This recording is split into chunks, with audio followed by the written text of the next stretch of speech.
মধ্যে রমজানুল মুবারক কেন দিয়েছিলেন, এটার একটা মৌলিক কারণ উল্লেখ করেছেন। সেটা হলো, আমি তোমাদের বোঝা দিয়েছিলাম কেন, লাআল্লাকুম তাত্তাকুন, যাতে করে তোমরা মুত্তাকি হতে পারো। মুত্তাকি মানে হলো পবিত্র আত্মাওয়ালা, আল্লাহর ভয় অন্তরে ধারণ করে এমন অন্তরওয়ালা যেন হতে পারো। এজন্য আল্লাহ আমাদেরকে রমাদান দিয়েছিলেন। রমজান পরবর্তী সময়েও ওই কথাটা সামনে রেখে, মাথায় রেখে আমাদের আগানো উচিত। এজন্য কারণ আমি আজকে খুতবার মধ্যে 19 নম্বর পারা সূরাতুশ শুআরা থেকে একটি ছোট্ট আয়াত তেলাওয়াত করেছি। এই আয়াতের মধ্যে আল্লাহ পাক রব্বুল আলামিন পরিষ্কার বলছেন, ইয়াউমা লা ইয়ানফা'ু মালুন ওয়ালা বানুন ইল্লা মান আতাল্লাহা বিকলবিন সালিম। আল্লাহ পাক এখানে পরিষ্কার ঘোষণা দিচ্ছেন, নিশ্চয়ই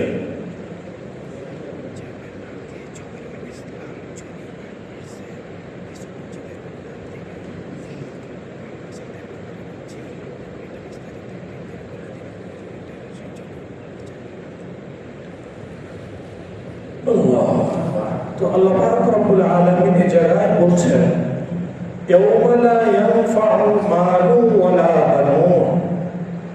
ইয়াউমা উযকুর ইয়াউমা, তোমরা সেদিনের কথা স্মরণ করো যেদিন তোমাদের সন্তান, তোমাদের সম্পদ, তোমাদের পদ পদবী, তোমাদের পোস্ট আর পজিশন, কোন জিনিস তোমার চুল পরিমাণ কোনো কাজে আসবে না।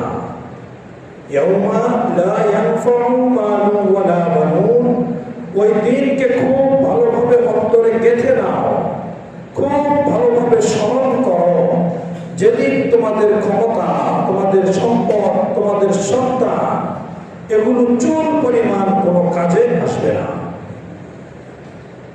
সেদিন কাজে আসবে শুধু একটা জিনিস, সেটা কি? আল্লাহ পাক বলেন, ইল্লা মান আতাল্লাহা বিকলবিন সালিম, যে ব্যক্তি পবিত্র আত্মা নিয়ে, পরিশুদ্ধ অন্তর নিয়ে আল্লাহ পাকের দরবারে উপস্থিত হতে পারবে, ওই ব্যক্তির জন্যই কেবল মুক্তির ফয়সালা হবে।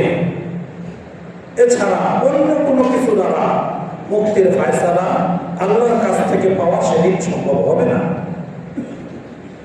এরপরের আয়াতে আল্লাহ পাক বলেছেন, ওয়াউজলিফাতিল জান্নাতু লিল মুত্তাকিন, যে আমি মুত্তাকিদের জন্য, মানে যাদের অন্তর পরিচ্ছন্ন, যাদের আত্মা পরিষ্কার, তাদের জন্যই রেখেছি হলো জান্নাত, অন্য কারোর জন্য জান্নাত না। কাজে এই বিষয়টা খুব মাথায় রাখা। বর্তমান দুনিয়াতে যে বাবার একাধিক ছেলে সন্তান থাকে, দেখা যায় তার দাপটে তার অন্যান্য ভাই বা প্রতিবেশী যাদের ছেলে সন্তান নাই, থাকলেও কম, তারা তার কাছে ভিড়তে পারে না। আমার 5টা ছেলে, আমার 8টা ছেলে, আমার সঙ্গে কথা বলার কে? আমার টাকা পয়সা থাক, আমাকে আল্লাহ যা দিয়েছে 5টা 8টা 7টা ছেলে সন্তান, এগুলো এক একটা সন্তান 1 কোটি টাকার মতো, আরো বেশি। বাপরে বাপ, কি দাপট, কি অহংকার, কি বেটাগিরি আছে না? এরকম সমাজে বহুত আছে, বহুত সন্তান নিয়ে বাহাদুরি করে। এই সন্তানগুলোকে সে তার অন্যের উপরে প্রভাব খাটানোর মাধ্যম মনে করেছে। আল্লাহ বলে দিলেন, এই সন্তানের বাহাদুরির দুনিয়াতে সেখানে চলবে না, সেখানে চলবে না। এরকম কেউ সম্পদের পাহাড় করেছে, বিশাল সম্পদের মালিক হয়েছে, হালাল হারাম যে কোনো উপায়ে সে সম্পদের মালিক হয়েছে। এবার সে চিন্তা করে, আমি টাকা দিয়ে মানুষ কিনতে পারি, বলে টাকা হলে বাঘের চোখ পাওয়া যায়, তুই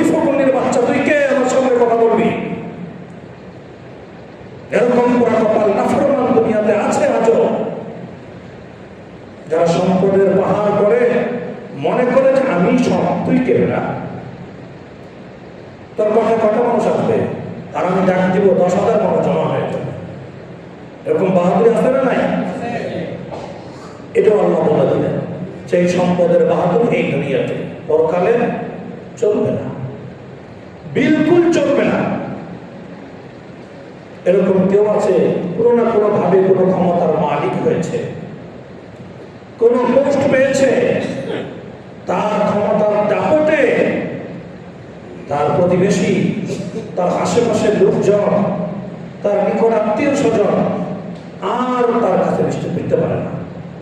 কেন? তার পা এখন মাটিতে নাই, কোথায়? আকাশে। সে ক্ষমতা পেয়েছে না, তার পা এখন কোথায়? আর মাটিতে নাই। আল্লাহ বলে দিলেন, ইয়াউমা লা ইয়ানফাউ মালুন ওয়ালা বানুন ইল্লা মান আতাল্লাহা বিকলবিন সালিম। আল্লাহ পাকের পরিষ্কার ঘোষণা, সাধারণ দুনিয়াতে এক দেশের টাকা অন্য দেশে চলে না। বর্ডার ক্রস করার সাথে সাথে সেই টাকাটা অকেজ, তাই কি না? আমাদের বাংলাদেশের টাকা ভারতে চলবে, সেখানে হয়ে যাবে কি রুপি, আমেরিকা গেলে হয়ে যাবে কি ডলার, আরবে গেলে হয়ে যাবে কি দিনার। এক এক জায়গায় এক দেশের টাকা বর্ডার ক্রস করার সাথে সাথে ওই দেশে এটা অচল চলে না। দুনিয়াতেই যদি এই অবস্থা হয়, এক জায়গার টাকা দিয়ে আরেক দেশে গিয়ে কোনো কিছুই চলে না, পাওয়া যায় না, তাহলে এই দুনিয়ার যেটাকে আমরা ক্ষমতার উৎস মনে করি, যেটাকে আমরা আমাদের বাহাদুরি করার জিনিস মনে করি, এটা পরকালে চলবে, এটা কি করে আমরা আশা করতে পারি? যদি এক দেশের টাকা আরেক দেশে না চলে, তাহলে এই জগতের টাকা পরজগতে চলবে, এটা কি সম্ভব? পরজগতে চলবে শুধু একটা, সেটা কি? কলবে সালিম। কলবে সালিম, পবিত্র আত্মা। আত্মা যার পরিষ্কার হয়ে গেল, পরিশুদ্ধ হয়ে গেল, সেই উত্তম মানুষ হয়ে গেল। এক হাদিসের মধ্যে নবীজি সাল্লাল্লাহু আলাইহি ওয়াসাল্লাম বলেছেন, আলা ইন্না ফিল জাসাদি লামুযগাহ ইযা সালুহাত সালুহাল জাসাদু কুল্লুহু ওয়া ইযা ফাসাদাত ফাসাদাল জাসাদু কুল্লুহু আলা ওয়া হিয়াল কলব। বিশুদ্ধ হাদিস নবীজি বলেছেন, প্রত্যেকটা মানুষের দিলের মানে দেহের ভিতরে, আলা ইন্না ফিল জাসাদ, নিশ্চয়ই প্রত্যেকটা মানুষের দেহের ভিতরে রয়েছে কি? একটা ছোট্ট গোশতের টুকরা, লামুযগা, একটা ছোট্ট গোশতের টুকরা। ওই গোশতের টুকরা যখন সুস্থ হবে, তখন তার পুরো দেহের সমস্ত অঙ্গের ব্যবহার সুস্থ হবে। ওই গোশতের টুকরা যখন ফাসাদাত, নষ্ট হয়ে যাবে, কলঙ্কিত হবে, দূষিত হয়ে যাবে, তখন সারা দেহের প্রত্যেকটা অঙ্গের ব্যবহার, প্রত্যেকটা অঙ্গের প্রয়োগ অটোমেটিক নষ্ট এবং দূষিত হয়ে যাবে। সেটা হলো রাষ্ট্রের প্রধান। রাষ্ট্রের প্রধান যদি ভালো থাকে, অটোমেটিক সেই রাষ্ট্র সহিভাবে সুন্দরভাবে চলে, ঠিক না বেঠিক? আর রাষ্ট্রের প্রধান যদি নষ্ট হয়ে যায়, রাষ্ট্রের যে মালিক সে যদি নষ্ট হয়ে যায়, অন্যান্য সেক্টর যত চেষ্টা করুক ভালো রাখা সম্ভব হবে না, অটোমেটিক সেগুলো নষ্ট হয়ে যায়। ঠিক মানুষের ভিতরে নবী যেটার কথা বললে সেটা হলো অন্তর, আত্মা, হার্ট। এই আত্মা যদি ভালো থাকে, আত্মা হলো প্রধানমন্ত্রী, তার নির্দেশেই প্রত্যেকটা অঙ্গ ব্যবহার হবে, হাত ব্যবহার হবে তার নির্দেশে, পা ব্যবহার হবে তার নির্দেশে, চোখ ব্যবহার হবে তার নির্দেশে, মুখ দিয়ে কথা ভালো মন্দ বের হবে তার নির্দেশে। আত্মা যদি ভালো হয়ে যায়, অটোমেটিক তার প্রত্যেকটা অঙ্গের ব্যবহার সুন্দর শরীয়ত সম্মত হবে। আর আত্মা যদি কলুষিত হয়, আত্মা যদি কালিযুক্ত হয়, নষ্ট হয়ে যায়, তাহলে উপর দিয়ে যতই মেকআপ করা হোক, সে অঙ্গ দ্বারা ভালো ব্যবহার কখনোই আশা করা সম্ভব না। এতটুকু কথা বোঝা আসছে সবার? এজন্য পরকালে মুক্তি পাওয়ার জন্য মানুষের আত্মাকে পবিত্র করা জরুরি। এটা আল্লাহ তাআলা নিজেই কোরআনে ঘোষণা করেছেন এবং বিশ্ব নবী সাল্লাল্লাহু আলাইহি ওয়াসাল্লাম হাদিসের মধ্যেও বলে দিয়েছেন। এবার আমাদের জানার বিষয় যে আত্মা পবিত্র করা এতটা জরুরি, এতটা গুরুত্বপূর্ণ, সে আত্মাটা পবিত্র হবে কিসের দ্বারা? সে আত্মাটা পরিষ্কার পরিচ্ছন্ন পবিত্র দুষ্মুক্ত ত্রুটিমুক্ত হবে কিসের দ্বারা? বিজ্ঞ উলামায়ে কেরাম, মুফাসসিরিনে কেরাম, মুহাদ্দিসিনে কেরাম বিভিন্ন ভাবে এটা ব্যাখ্যা দিয়েছেন। মৌলিক যে তিনটি ব্যাখ্যা আমি পেয়েছি, এক নম্বর, আত্মাকে পবিত্র করার এক নম্বর তরিকা হলো, এটা হলো মুসলমানের আত্মার কথা বলা হচ্ছে। কাদের আত্মা? বিধর্মিত সীমানার বাইরে, তাকে তো কোনো কথাই নাই। বিধর্মীদেরকে নিয়ে কথা আছে কোনো? তো সীমানার বাইরে এখনো। যারা সীমানার ভিতরে আছি, যারা নিজেদেরকে ইমানদার মুসলিম বলে দাবি করি, তাদের আত্মা পরিষ্কার করার তিনটা পদ্ধতি বলা হচ্ছে। এক নম্বর পদ্ধতি হলো তারকুল মাআসি। তারকুল মাআসি, সমস্ত প্রকার গুনাহ, ছোট বড়, প্রকাশ্যে গোপনে, ইচ্ছায় অনিচ্ছায়, দিনের আলোতে রাতের আধারে সর্বপ্রকার গুনাহের কার্যকলাপ বন্ধ করতে হবে। ওটা ছেড়ে দিতে হবে, বর্জন করতে হবে। গুনাহ যদি চালু থাকে, যত ইবাদত করা হোক, আত্মাটা পরিশুদ্ধ হবে না। ব্যাখ্যা করে আগে নামগুলো। এক নম্বর হলো সমস্ত গুনাহ ছাড়তে হবে। দুই নম্বর কাজ হলো ইমতিসালুল আহকাম, সমস্ত বিধানাবলী, ফরজ বিধান, ওয়াজিব বিধান, সুন্নতে মুআক্কাদা, আরো যত ইসলামের বিধানগুলো রয়েছে, সকল বিধানগুলো পুঙ্খানুপুঙ্খানুভাবে যথাযথভাবে মাসআলা অনুযায়ী আমল করতে হবে। একটা করবো একটা করবো না, তা হবে। তিন নাম্বার কাজ হলো নিজের একদম নিজস্ব ব্যক্তিগত জীবন থেকে শুরু করে প্রত্যেকটা ক্ষেত্রে, সর্ব জায়গায়, সর্বক্ষেত্রে বিশ্বনবী সাল্লাল্লাহু আলাইহি ওয়াসাল্লাম আদর্শকে বাস্তবায়ন করতে হবে। শুধু স্বীকার করলে হবে না। সবাই তো স্বীকার করে যে আমাদের নবীর আদর্শ সর্বসেরা আদর্শ, এটা স্বীকার করে কোনো মুসলমান? কিন্তু এটা যথেষ্ট না, শুধু স্বীকার করলে হবে না। কি করতে হবে? নিজের জীবনে আঁকড়ে ধরতে হবে, বাস্তবায়ন করতে হবে। এই তিন কাজ যদি করতে পারি, তাহলে আত্মা পরিশুদ্ধ হবে। এক নম্বর কাজ কি? সকল গুনাহ বর্জন করা। গুনাহ যদি কেউ ছাড়ে, আল্লাহ তাকে জাহান্নাম থেকে মুক্তির ব্যবস্থা করে দিবেন। গুনাহ ছেড়ে দিলে কি হবে? জাহান্নাম থেকে মুক্তির ব্যবস্থা আল্লাহ রাব্বুল আলামিন করে দিবেন।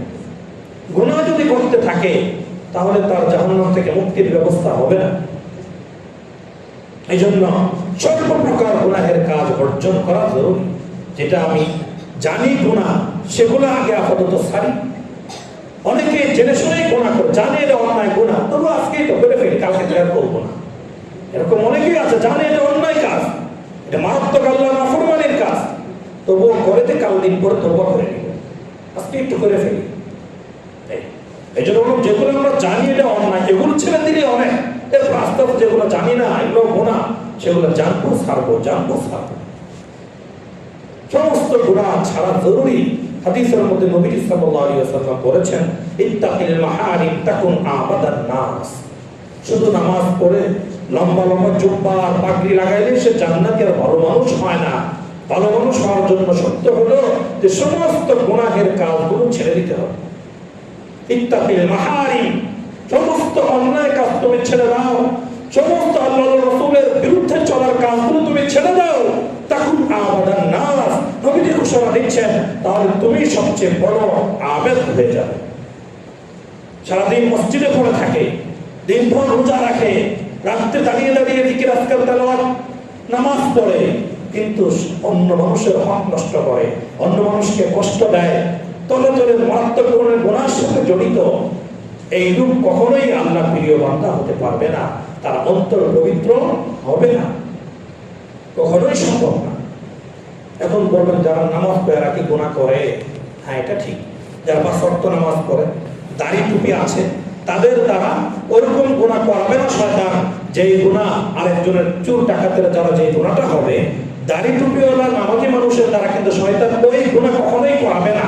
কারণ শয়তান জানে একজন 5 ওয়াক্ত নামাজি মানুষ, দাড়ি টুপিওয়ালা মানুষ, তাকে দিয়ে আরেকবেলার মানে আরেকজনের কোনো মহিলার ইজ্জত নষ্ট করার কাজ করানো সম্ভব না, ও আরেকবেলার হক চুরি ডাকাতি করা তার দ্বারা করানো সম্ভব না।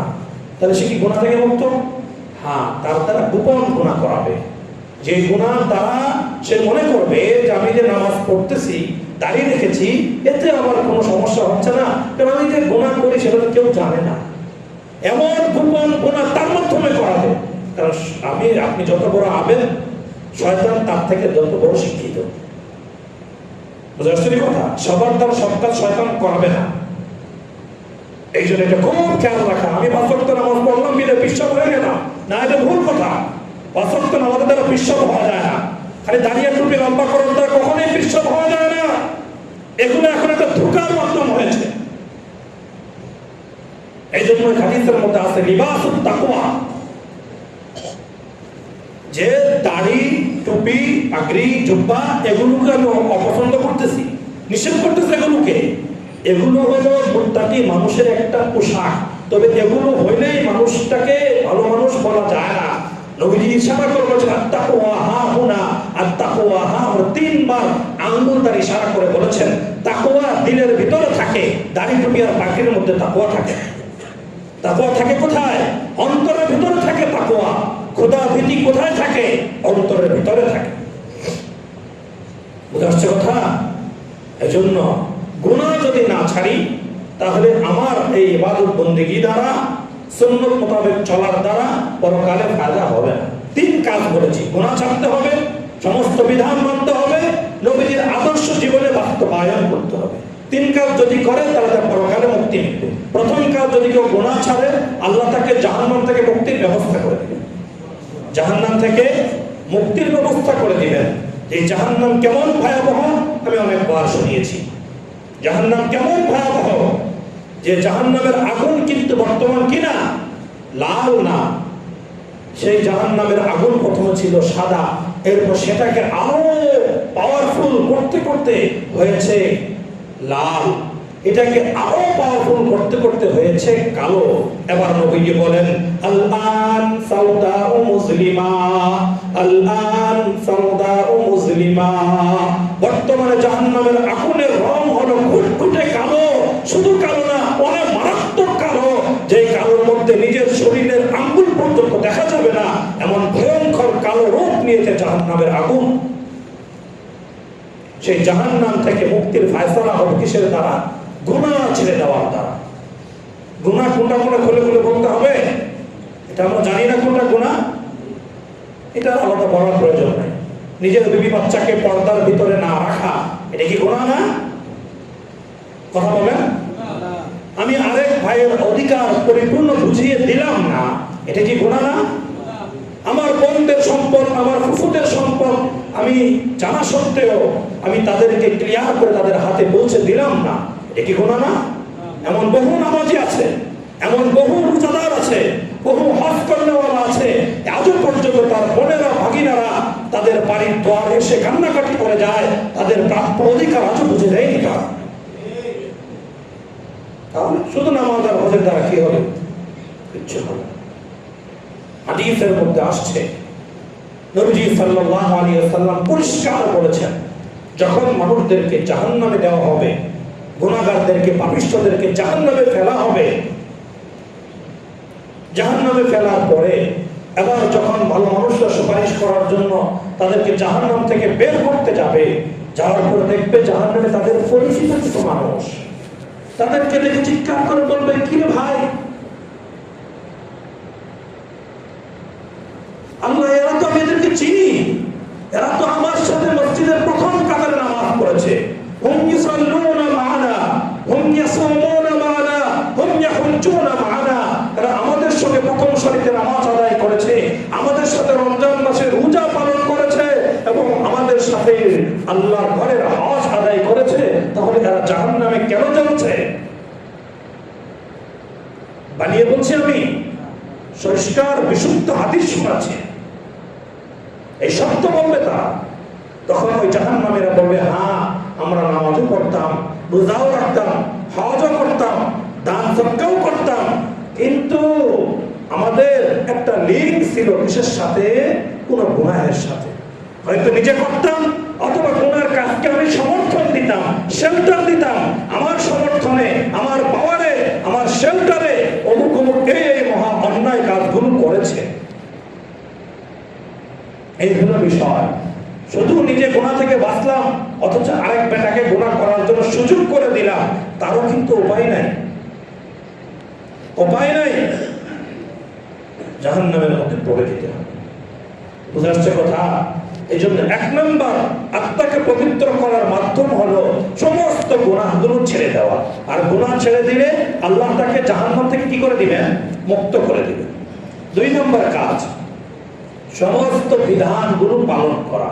ফরজ, ওয়াজিব, সুন্নতে মুআক্কাদা, সুন্নত যত বিধানগুলো আছে, যখন যে বিধান আমাদের সামনে আসে সকল বিধানগুলো সুন্দরভাবে পালন করা। এই বিধান পালন করলে কি হবে? আল্লাহ তাকে জান্নাতের উপযুক্ত বানিয়ে দিবেন। গুনাহ ছাড়লে জাহান্নাম থেকে মুক্ত করে দিবেন। আর আল্লাহর দেওয়া প্রত্যেকটা বিধান যদি কেউ পালন করে, আল্লাহ তাকে জান্নাতি মানুষ হিসেবে কবুল করে নেবেন। গেল 2টা। আরেকটা কাজ বাকি রইল, সেটা হলো বিধান কি? এটা তার বলার অপেক্ষা রাখে না। নামাজ পড়া শরীয়তের বিধান না, রোজা রাখা শরীয়তের বিধান, নামাজ পড়া, হজ করা, যাকাত দেওয়া, দান সদকা করা সবই তো বিধান। আমরা জানি বিধান কি আর আলাদা করে বলার প্রয়োজন নেই। 3 নাম্বার যে কাজটা করলে অন্তর পবিত্র হবে সেটা হলো সমস্ত কাজ নিজের পূর্ণাঙ্গ জীবনে নবীজির আদর্শকে বাস্তবায়ন করতে হবে। লাকাদ কানা লাকুম ফি রাসূলিল্লাহি উসওয়াতুন হাসানা।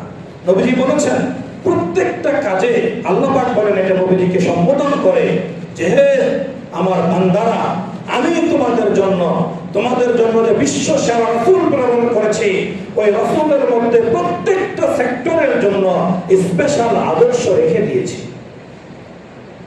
কোন একটা সেক্টর এমন খালি নাই যে এই ব্যাপারে নবীজির কোন আদর্শ নাই, কাজে এক্ষেত্রে আদর্শটা অমুকের কাছ থেকে ধার করে আনতে হবে, এমন কোন জায়গা আল্লাহ খালি রাখেন। প্রত্যেকটা ক্ষেত্রে নবীজির মধ্যে আমাদের জন্য উত্তম আদর্শ, উত্তম মডেল, উত্তম কর্মপন্থা আল্লাহ পাক রব্বুল আলামিন তৈরি করে রেখেছেন। এই 3 নম্বর কাজটা যদি আমরা করি, কি সেটা? নবীজির আদর্শগুলোকে নিজের জীবনে বাস্তবায়ন করা, তাহলে আল্লাহ পাক রব্বুল আলামিন পরকালে আমাদের জন্য নবীজির সুপারিশ পাওয়ার ব্যবস্থা করে দিবেন।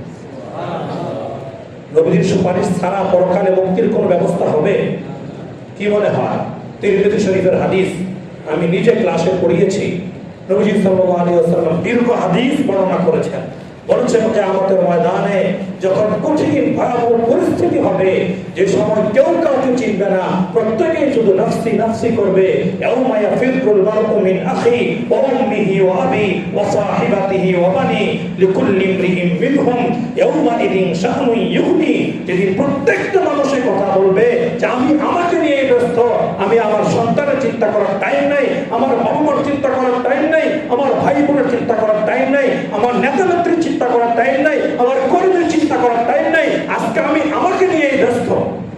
শুধু তাই না, আয়াতে আল্লাহ পাক রব্বুল আলামিন বলেছেন এমন পরিস্থিতি কায়েম হবে তখন মানুষ বলবে ইয়া আল্লাহ আমার ফায়সালা যদি জাহান্নামের হয়ে যায়, তাহলে শুধু আমার আত্মীয়স্বজনকে না, পৃথিবীর সকল মানুষকে জাহান্নামে দিয়ে হলেও আমাকে মুক্তি দান করেন। যদিও তার দাবি গ্রহণ করা হবে না, সে বলবে কথা যে সমস্ত মানুষ যাক, তবু আমাকে একটু মুক্তি দেন না। এরকম কঠিন পরিস্থিতি পরকালে হাসরের ময়দান হবে। ঠিক ওই সময় মানুষ যখন আর কুলাইতে পারবে না, মাথা থেকে পা পর্যন্ত যার যার আমল অনুযায়ী প্রচন্ড গরমের মধ্যে ঘামের সাগরে হাবুডুবু খেতে থাকবে, ঠিক ওই সময় আল্লাহ পাক রব্বুল আলামিন সমস্ত মানুষদের মাথার মধ্যে আল্লাহ ঢেলে দিবেন। একত্রিত হয়ে একজন আরেকজনের সঙ্গে বলা বলি করতে করতে এক পর্যায়ে কিছু মানুষ বলবে চলো আমরা নবীদের কাছে যাই।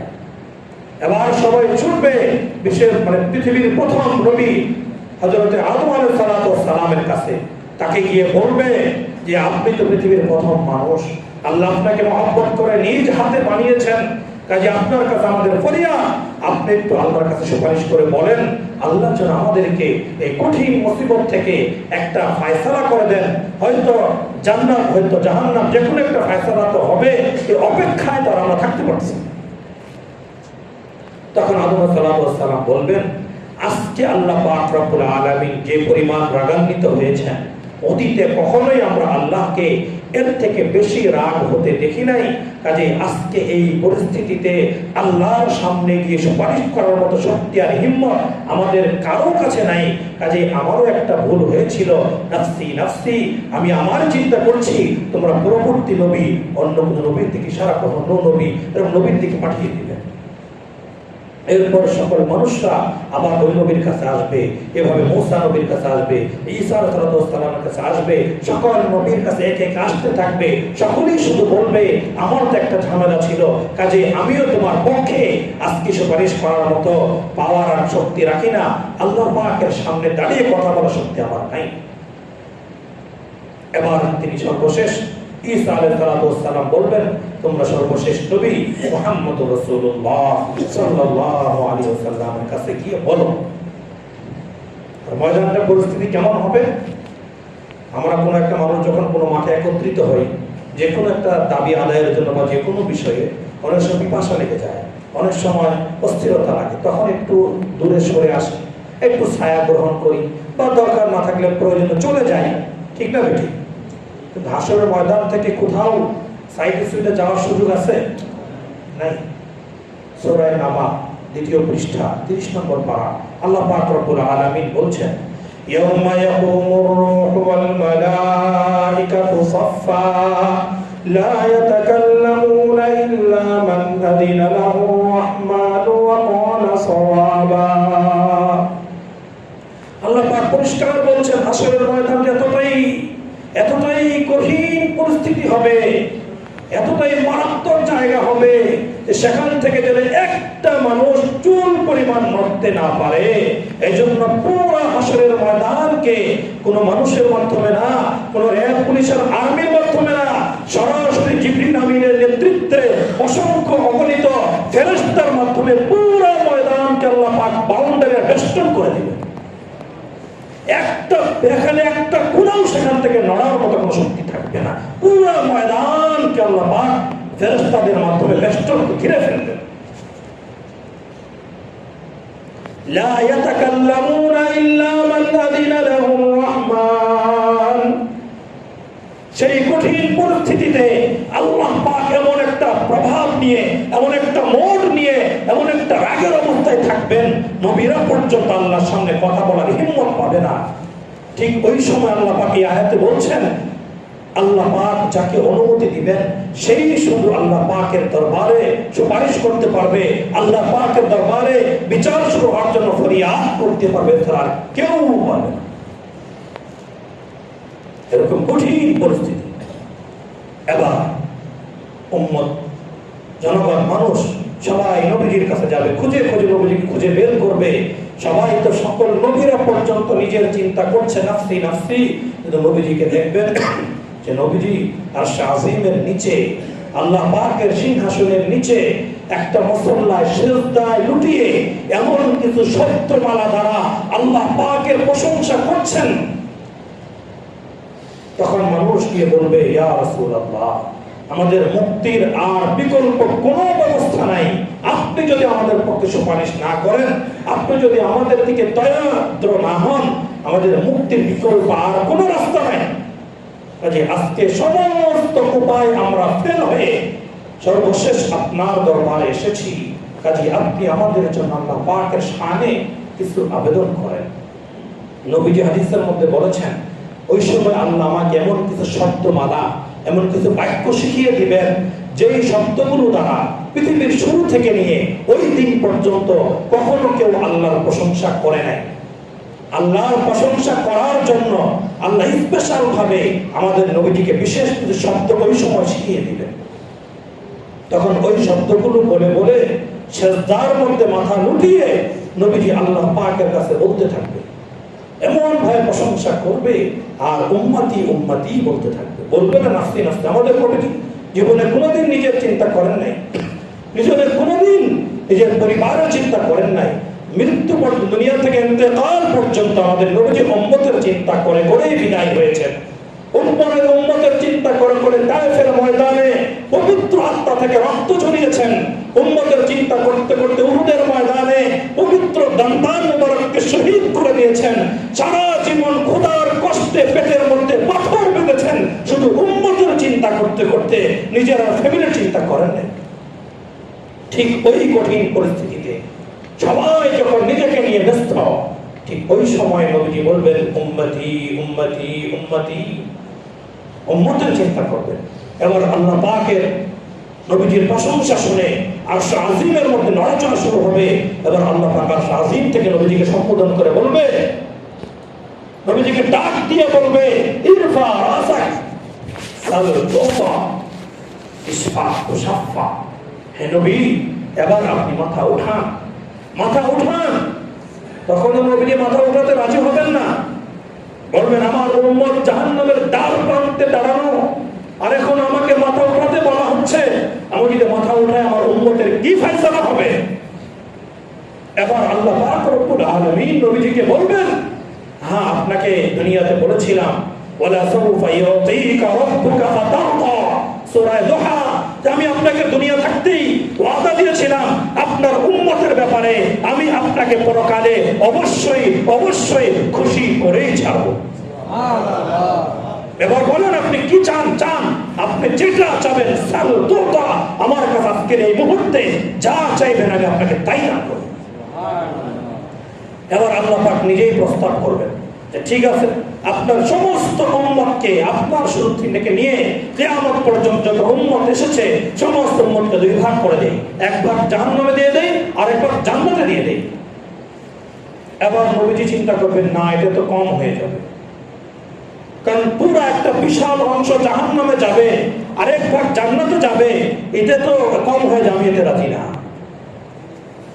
এবার আল্লাহ তাআলা তুমি কি চাও? আমি চাই আমাকে সুপারিশ করার পাওয়ার ক্ষমতা দেওয়া হোক, আমার যতক্ষণ মনে চায় যতক্ষণ আমি পারি আমার একটা একটা উম্মত জাহান্নামে থাকা পর্যন্ত আমি আপনার দরবারে সুপারিশ করতে করতে সকল উম্মতকে যখন জান্নাতে নিয়ে পৌঁছে দিব তখন আমি ক্ষান্ত হব। এই নবীর উম্মত আল্লাহ আমাদেরকে বানিয়েছেন, কিন্তু আমরা নাফরমান উম্মত, বুরা কবুল উম্মত। এই নবীর আদর্শের উপর আমরা লাঠি মারি, তখন আল্লাহ পাক নবীজির এই আবেদন কবুল করবেন, নবীজিকে দিয়ে দেবেন, ঠিক আছে তোমার চাওয়া তোমাকে দিয়ে দেওয়া হবে, যতক্ষণ তুমি পারো যতক্ষণ ইচ্ছা তুমি সুপারিশ করে করে উম্মতদেরকে জান্নাতে নিয়ে যাও। হাদিসের মধ্যে নবীজি বলেছেন, এই জন্য নবীজি বুখারীর হাদিস, বিশুদ্ধ হাদিস, নবীজি বলেছেন কুল্লু উম্মতি ইয়াদখুলুনাল জান্নাহ। এই কথা নবীজি কেন বললেন? আমার প্রত্যেকটা উম্মতই জান্নাতে যাবে, এটা বুখারীর বিশুদ্ধ হাদিস। এই কথা কেন বললেন? আল্লাহর পক্ষ থেকে অর্ডার পেয়েছেন যে সুপারিশের ক্ষমতা যেহেতু দেওয়া হয়েছে, সুপারিশ করে সবাইকে আমি জান্নাতে নিব। কুল্লু উম্মতি ইয়াদখুলুনাল জান্নাহ ইল্লা মান আবা, সকল উম্মত জান্নাতি, তবে যে নাকি অস্বীকার করে তারা জাহান্নামে। আল্লাহ নবীজিকে প্রশ্ন করা হয়েছে, কিলা ওমান আবা ইয়া রাসূলুল্লাহ, এমন পরকপাল কে যে নাকি জান্নাতে ঢুকতে অস্বীকৃতি জানায়?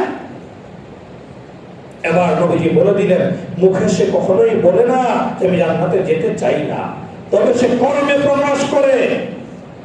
মান আতাআনি দাখালাল জান্নাহ ওয়া মান আসানি ফাকাদ আবা, যে ব্যক্তি আমার আদর্শ বাস্তবায়ন করলো, নিজের জীবন নবীর আদর্শকে গ্রহণ করে নিল, সে কেমন যেন জান্নাতে ঢুকে গেল আমার সুপারিশের মাধ্যমে। আর যে ব্যক্তি আমার আদর্শকে বৃদ্ধাঙ্গুল প্রদর্শন করলো, ওই ব্যক্তি কেমন যেন জান্নাতে ঢোকাকে অস্বীকার করে দিল, অবশ্যই তার ঠিকানা কোথায়? জাহান্নাম। এতটুকু কথা বুঝে আসছে? এজন্য জান্নাতে ঢুকতে হলে আত্মাকে পবিত্র করতে হবে। আত্মা পবিত্র হবে কয় কাজের দ্বারা? 3 কাজের দ্বারা। 1 নম্বর কাজ হলো সমস্ত গুনাহের কাজ ছেড়ে দিতে হবে। 2 নম্বর কাজ হলো আল্লাহর দেওয়া সকল বিধানগুলো যথাযথ মাসআলা জেনে বাস্তবায়ন করতে হবে, আমল করতে হবে। তিন নম্বর কাজ হলো নিজের একেবারে জন্ম থেকে নিয়ে মৃত্যু পর্যন্ত সর্বক্ষেত্রে নবীর আদর্শগুলোকে সুন্দরভাবে বাস্তবায়ন করার চেষ্টা সর্বাত্মক করতে হবে। আল্লাহ আমাদের সকলকে কথাগুলো বুঝে আমল করে তৌফিক দান করেন। এরপর যে আপনাদের মাঝে একটা